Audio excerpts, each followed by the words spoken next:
Easter Egg, written and illustrated by Jan Brett. Cheer up, cheer up, spring is here. Time to start on my first ever Easter egg, Hoppy said. Each year, the bunny who decorated the winning egg got to help the Easter rabbit hide the eggs on Easter morning. Hoppy had been dreaming about being that bunny all year long. Now it was time to get started. Everywhere Hoppy looked, rabbits were working on dazzling eggs. I need an amazing idea, he thought. Hoppy spotted Flora Bunny planting spring wildflowers in her eggs. The Easter rabbit will love those colorful flowers, he thought, and started picking flowers for his eggs. Here's a basket for your flowers, Hoppy, Flora said. Chop, chop, scrape, scrape. Hoppy spied Buster Birch carving a magnificent wooden egg. I wish I had some wood for my egg, he wished out loud. Here you go, Hoppy, Buster Birch said, and he put a smooth, round piece of wood in Hoppy's basket. Thank you, Buster, Hoppy said. Hoppy was hopping along when the smell of sweetness led him out of the woods and straight to the chocolate egg that Aunt Sassafras was decorating with creamy frosting, squiggles, and bows. Hello, Hoppy, she said, and she put some chocolate squares in his basket. Hippity hop, Hoppy exclaimed.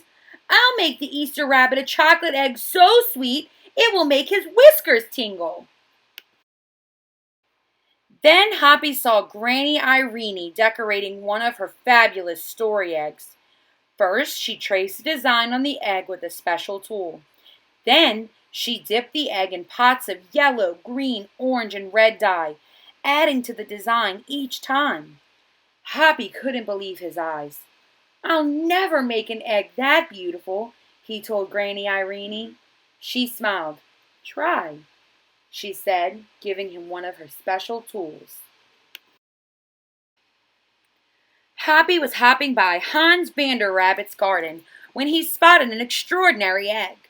Hans was painting a portrait of the Easter rabbit so real that he looked alive. Fantastic, Hoppy exclaimed. Thank you, Hoppy, Hans said. Why don't you make a painting on your egg? He gave Hoppy pots of paint and a fine brush. As Hoppy bounced along, a loud boing nearly knocked him off his feet. It was a whirling, twirling mechanical egg. Whoa, Hoppy said. That's an unusual egg. Would you like to make one? Roberto asked.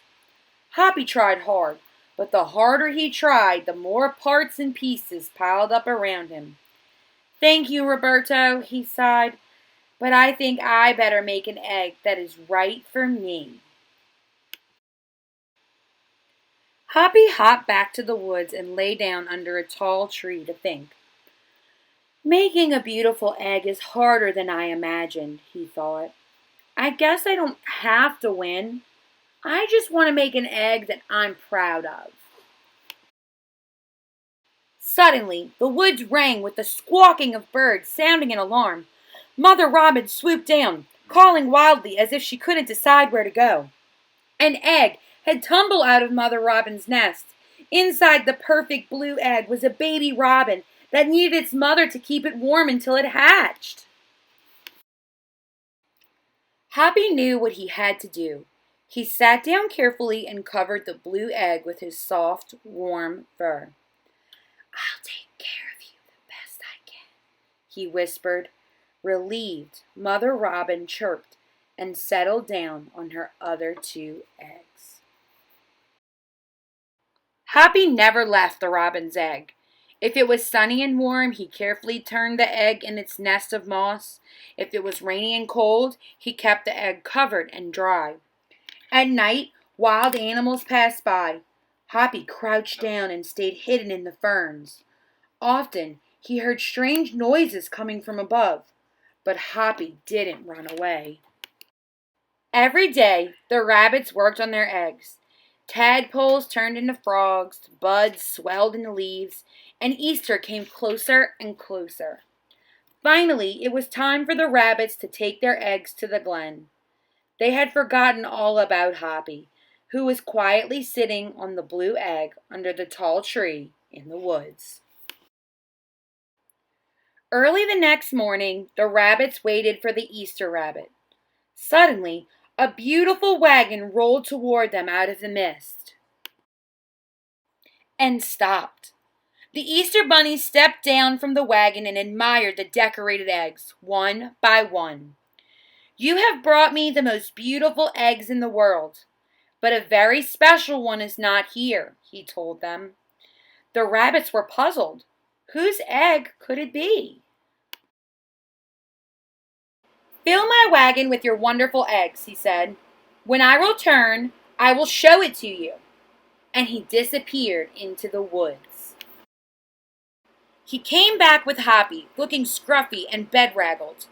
"Hoppy has an amazing egg to be proud of," the Easter rabbit told them. "He has kept Mother Robin's egg warm and safe until her baby bird hatched and she could take care of it." The Easter rabbit placed the empty blue shell in the place of honor atop the wagon. Now, they're ready to go. The rabbits cheered for the egg that had surprised them all. "It's our best Easter ever, Hoppy," they shouted. Then the brave little bunny and the Easter rabbit rode off together to hide the eggs for girls and boys to find on Easter morning.